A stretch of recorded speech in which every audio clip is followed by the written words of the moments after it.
Good morning friends. How are you all? I hope you are safe and fine. Today I will teach about simple present tense in English grammar for all students. વિદ્યાર્થી મિત્રો, આપણે અગાઉના વિડિયોની અંદર part of સ્પીચના અમુક ભાગ જોયા. Noun, pronoun, verb, adjective, adverb. એની સાથે સાથે આપણે 12 કાળને પણ સારી રીતે સમજવા પડે. અહીં આપણે જોઈશું simple present tense. Simple present tense એટલે કે સાદો વર્તમાન કાળ. કોઈ પણ ક્રિયાઓ આપણે 3 કાળની અંદર કરતા હોઈએ છીએ: વર્તમાન કાળ, ભૂતકાળ, ભવિષ્યકાળ. 3 કાળની અંદર આપણે જે ક્રિયાઓ કરીએ છીએ એ ક્રિયાઓને કોઈ કાળની અંદર દર્શાવવામાં આવે છે. Simple present tense, simple past tense, simple future tense, present continuous tense, past continuous tense, future continuous tense, perfect present tense, perfect past tense, perfect future tense, perfect present continuous tense, perfect past continuous tense, perfect future continuous tense. આમ 12 કાળની અંદર આપણે ક્રિયાઓ કરતા હોઈએ છીએ અને અલગ અલગ વાક્ય આપણે બનાવતા હોઈએ છીએ. સિમ્પલ પ્રેઝન્ટ ટેન્સની અંદર હું વાક્ય બોલું કે હું અંગ્રેજી બોલું છું તો આઈ સ્પીક ઇંગ્લિશ. હું પ્રેઝન્ટ કન્ટિન્યુઅસ ટેન્સની અંદર વાક્ય બોલું તો હું અંગ્રેજી બોલી રહી છું, મારી ક્રિયા ચાલુ છે, તો હું શું બોલીશ? આઈ એમ સ્પીકિંગ ઇંગ્લિશ. અહીંયા સાદા વર્તમાન કાળની અંદર સહાયકારક ક્રિયાપદ તરીકે every day, daily, usually, sometimes, never, generally etcetera જેવા શબ્દનો સહાયકારક ક્રિયાપદ તરીકે ઉપયોગમાં લેવામાં આવે છે. અહીં આપણે એની સાદો વર્તમાન કાળ શું એ આપણે એની ડેફિનેશન જોઈશું. તો વિચ એન એક્શન જે ક્રિયા we do in our daily life, જે આપણા રોજિંદા જીવનની અંદર જે ક્રિયા કરીએ છીએ that an action is called simple present tense. તે ક્રિયાને સાદો વર્તમાન કાળ કહેવામાં આવે છે. ટૂંકમાં જે રોજબરોજની જે ક્રિયાઓ થતી હોય તે ક્રિયાઓને સાદો વર્તમાન કાળની અંદર દર્શાવવામાં આવે છે. અહીંયા આપણે તેના વાક્યો 4 બને છે, પણ અહીંયા પ્રશ્નાત્મકતાનો બહુ ઓછો ઉપયોગ થાય છે. એટલે આપણે 3 વાક્ય રચના જોઈશું: positive formation, negative formation, interrogative formation. હકાર વાક્ય રચના, નકાર વાક્ય રચના, પ્રશ્નાર્થ વાક્ય રચના. હકાર વાક્ય રચનાની અંદર આપણે એની ફોર્મેશન જોઈશું. સૌથી પહેલા આવશે સબ્જેક્ટ. સબ્જેક્ટની અંદર આવશે આઈ, વી, યુ, દે, ઈ, સી, ઈ જેવા સબ્જેક્ટનો ઉપયોગ થાય છે. એની જગ્યાએ કોઈ ઈની સીની જગ્યાએ કોઈ નાઉન પણ હોઈ શકે. અહીંયા વર્બને એસ કે ઈએસ, વર્બને એસ કે ઈએસ કઈ જગ્યાએ લાગે? તો આઈ, વી, યુ અને તેની અંદર માત્ર વર્બ એટલે કે ક્રિયાપદ આવે છે. તો આપણે એની ચર્ચા કરીશું. વર્બ કે આઈ, વી, યુ, દે આની સાથે આવશે verb is equal to verb. આપણે વર્બને એસ કે ઈએસ માત્ર જેમ ત્રીજો પુરુષ એકવચન હોય ત્યાં જ લાગે છે. હી, સી, ઇટની અંદર વર્બને એસ કે ઈએસ લગાડે. આઈ, વી, યુ અને દેની અંદર માત્ર વર્બ આવે છે, ત્યારે હી, સી, ઇટની અંદર વર્બને એસ કે ઈએસ લાગે છે. હવે અમુક ક્રિયાપદો એવા છે બંને સાથે લાગતું નથી. અમુક ક્રિયાપદો એવા છે કે જ્યાં માત્ર એસ લાગે છે, અમુક ક્રિયાપદો એવા છે કે જેને પાછળ ઈએસ લાગે છે. ટૂંકમાં જે ક્રિયાપદની પાછળ S, double S, SH, CS, x કેવો આપેલું હોય તેની પાછળ શું લગાડવાનું? ઈએસ. ફોર એક્ઝામ્પલ આપણે જોઈએ ગો. ગો ક્રિયાપદ છે, એની પાછળ શું લાગ્યું છે? ગો. એટલે આપણે શું લગાડીશું? ગોઝ. આપણે બીજું ક્રિયાપદ જોઈએ કે જે ક્રિયાપદની પાછળ આ શબ્દો લાગેલા નથી હોતા એ ક્રિયાપદની માત્ર શું લગાડવાનું? એસ. ફોર એક્ઝામ્પલ જોઈએ કે યસ. યસ લાગ્યું? એસ. યસ લાગ્યું છે? યસ. વિદ્યાર્થી મિત્રો, આપણે હકાર વાક્ય રચના જોઈ. સબ્જેક્ટ, વર્બ, ઓબ્જેક્ટ, અધર વર્ડ્સ. વર્બ કોને કહેવામાં આવે? બોલવું, ખાવું, પીવું, રમવું, ફરવું, જવું, ઉઠવું, બેસવું, વાતો કરવી, આ બધી જ જે ક્રિયા જે કરતા જે ક્રિયા કરતું હોય તેને કહેવામાં આવે છે ક્રિયાપદ. ક્રિયાપદ આપણે જોઈ go, play, for example etcetera ઘણા બધા ક્રિયાપદો છે. 650 લગભગ 650 ક્રિયાપદો છે. એ ક્રિયાપદોમાંથી આપણે જે રોજિંદા જીવનની અંદર વારંવાર જે ક્રિયાપદોનો ઉપયોગ થતો હોય એ ક્રિયાપદો શીખવા ખૂબ જ જરૂરી છે. ઓબ્જેક્ટ એટલે કે કર્મ. કોઈ પણ પ્રશ્ન પૂછવાથી મળતા જવાબને શું કહેવામાં આવે છે? કર્મ. એટલે કે હું અંગ્રેજી બોલું છું તો મેં શું કીધું પહેલા? આઈ. હું માટે શું વપરાય? આઈ. બોલું છું કર્મ. ક્યાં મૂક્યું? હું સ્પીક. તો શું મૂક્યું? એસ કે એસ લગાડ્યો નથી કારણ કે શું છે? આઈ છે. અહીંયા છે ઓબ્જેક્ટ ઇંગ્લિશ. તો હું શું બોલું છું? અંગ્રેજી. જવાબમાં શું મળે છે? કર્મ. અધર મિસ્ટેક પણ હોઈ શકે. હું રોજ અંગ્રેજી બોલું છું તો આઈ સ્પીક ઇંગ્લિશ ડેલી અથવા તો એવરી ડે. હું રોજ અંગ્રેજી બોલું છું. અહીં આપણે જોઈએ નેગેટિવ ફોર્મેશન. નેગેટિવ ફોર્મેશનની અંદર જે ડુ અને ડઝ છે એ સહાયકારક ક્રિયાપદ તરીકે લેવામાં આવે છે. સબ્જેક્ટ પછી તરત નોટ મુકાતું નથી. અહીંયા શું થાય છે? Subject, do, does, not, verb, object, other. હવે ડુ અને ડઝ બંને સાથે લાગતા નથી. પણ ડુ ક્યાં લાગે છે? આઈ, વી, યુ, દે. આની સાથે શું લાગે છે? ડુ.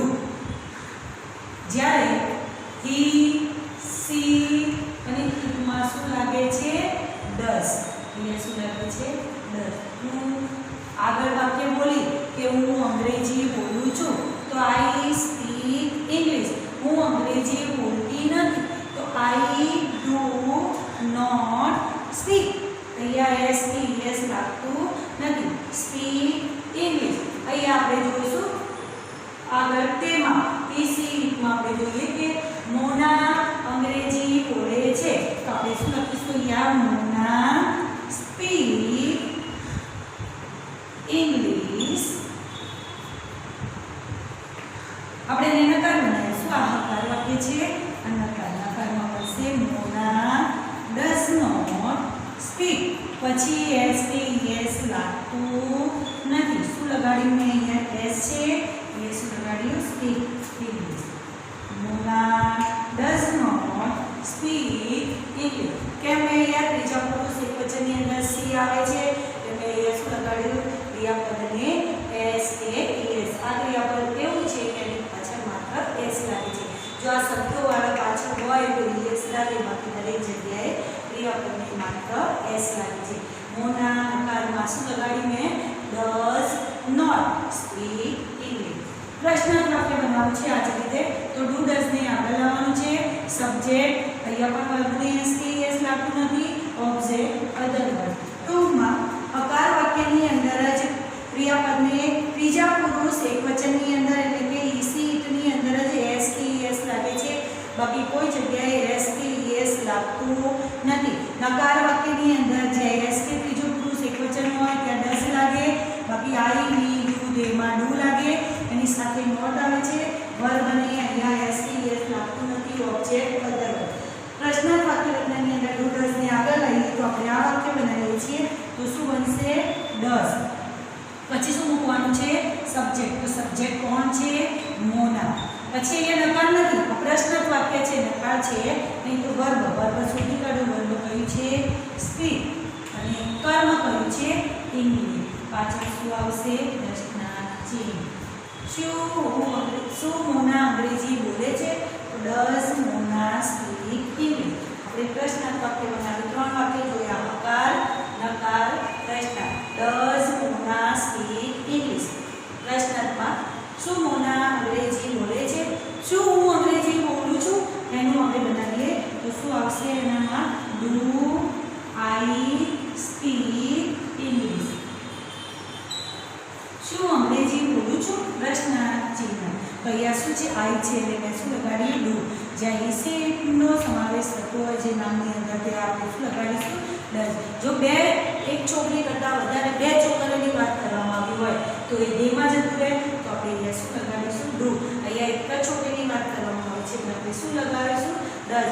ટૂંકમાં વિદ્યાર્થી મિત્રો યાદ રાખવાનું, જે ત્રીજો પુરુષ એકવચન હોય ત્યાં જ ક્રિયાપદની એસ કે એસ લાગે અને એ માત્ર હકાર વાક્ય રચનામાં, નકાર અને પ્રશ્નાર્થમાં લાગતું નથી. તો વિદ્યાર્થી મિત્રો આપણે ચાર્ટ સાથે આપણે થોડુંક સિમ્પલ પ્રેઝન્ટ ટેન્સની અંદર વાક્ય બોલવા માટેના પ્રયત્ન કરીશું.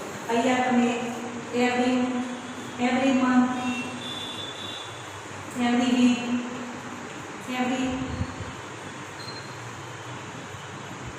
Every year, every Diwali vacation જેવા શબ્દનો પણ તમે ઉપયોગ કરી શકો છો.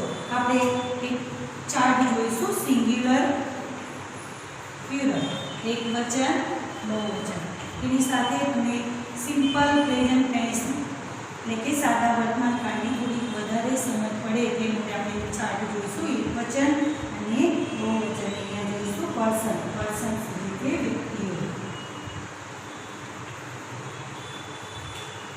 First person, second person, third person, ત્રીજો પુરુષ. એ સિંગ્યુલર એટલે કે એક વચન, વચનની અંદર આવશે આઈ, બહુવચનમાં આવશે વી, અહીંયા આવશે યુ, એનું બહુવચન પણ શું છે? યુ. અહીંયા છે રિસીવ અને તે. મેં આગળ વાત કરી કે એક નામ હોય તો રિસીવ અંદર આવે, તો બે છોકરાઓ હોય એક કરતાં વધારે એટલે બહુવચનમાં જાય તો ત્યાં શું લાગે છે? કે દે. ત્યાં ડુ લાગે છે. તો આપણે અહીંયા જોઈએ વકાર ચાર્ટ છે આ, એક જ ક્રિયાપદ લેવાનું છે કે હું લખું છું, તો આઈ રાઈટ. અહીંયા શું લખવાનું છે? વી રાઈટ. અહીંયા શું આવશે? You right. અહીંયા આવશે યુ રાઈટ.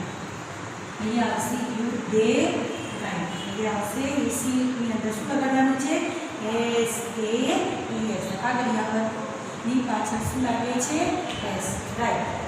આપણે એ જોયું વિદ્યાર્થી મિત્રો, I write, we write, you write, you write, he she writes, they write. તમે ઘરે પણ કોઈ પણ એક ક્રિયાપદ લઈને જો તમે અંગ્રેજી subject I, you, he she, we, you, they બધા સબ્જેક્ટ છે, એની જગ્યાએ કોઈ છોકરાનું નામ આવે, સીની જગ્યાએ કોઈ છોકરીનું નામ આવે તો એની પાછળ તમારે એસ કે ઈ એસ લગાવવાનું. ઈ એસ ક્યાં લાગે? જે ક્રિયાપદની પાછળ S, double S, S S, C H, x કે ઓ આપેલું હોય તો એ ક્રિયાપદની પાછળ તમારે ઈ એસ લગાવવાનું. બાકી દરેક ક્રિયાપદની પાછળ શું લાગે છે? એસ. આઈ રાઈટ, હું લખું છું. માત્ર અહીંયા કર્મ છે નહીં, પણ કર્મ બનાવીને વાક્ય બોલું કે હું પત્ર લખું છું, તો પત્રનું સ્થાન ક્યાં છે? વર્બ પછી. તો આઈ રાઈટ અ લેટર. અમે પત્ર લખીએ છીએ તો we write a letter. We write letter. તું પત્ર લખે છે એક વચનની અંદર, યુ રાઈટ અ લેટર. તમે પત્ર લખો છો તો યુ રાઈટ લેટર. તે પત્ર લખે છે તો હી કે સી ગમે તે મૂકો, he writes a letter. They write, તેઓ પત્ર લખે છે તો દે રાઇટ લેટર. અહીંયા બહુવચનની અંદર આર્ટિકલ ઉપયોગ કરતા નથી. અહીંયા છે પત્ર લખું છું તો આઈ રાઇટ અ લેટર. હું ગીત ગાઉં છું. હવે ગાવા માટેનું ક્રિયાપદ છે સિંગ. માત્ર તમારે કર્મ મૂકવાનું છે તો આઈ સિંગ અ સોંગ. અમે ગીત ગાઈએ છીએ તો વી સિંગ સોંગ. અમે ગીત ગાઈએ છીએ. તું ગીત ગાય છે તો યુ સિંગ અ સોંગ. રેખા ગીત ગાય છે તો રેખા સિંગ્સ. શું લગાડ્યું પાછળ? એ સિંગ્સ અ સોંગ. આ રીતે આપણે ચાર્ટ સાથે પણ ઘરે આપણે કોઈ પણ ક્રિયાપદ રાઈટ સિવાયનું ક્રિયાપદ આપણે લઈએ પ્લે. તો આઈ પ્લે ક્રિકેટ. હું ક્રિકેટ રમું છું. તું ક્રિકેટ રમે છે યુ પ્લે ક્રિકેટ. કોઈ પણ ક્રિયાપદનો અલગ અલગ રીતે ઉપયોગ કરીને આપણે વાક્ય બોલી શકીએ છીએ. અહીંયા આપણે એમ કહીએ કે હું રોજ ક્રિકેટ રમું છું તો રોજ માટે એવરીડે. તો આઈ પ્લે ક્રિકેટ એવરીડે.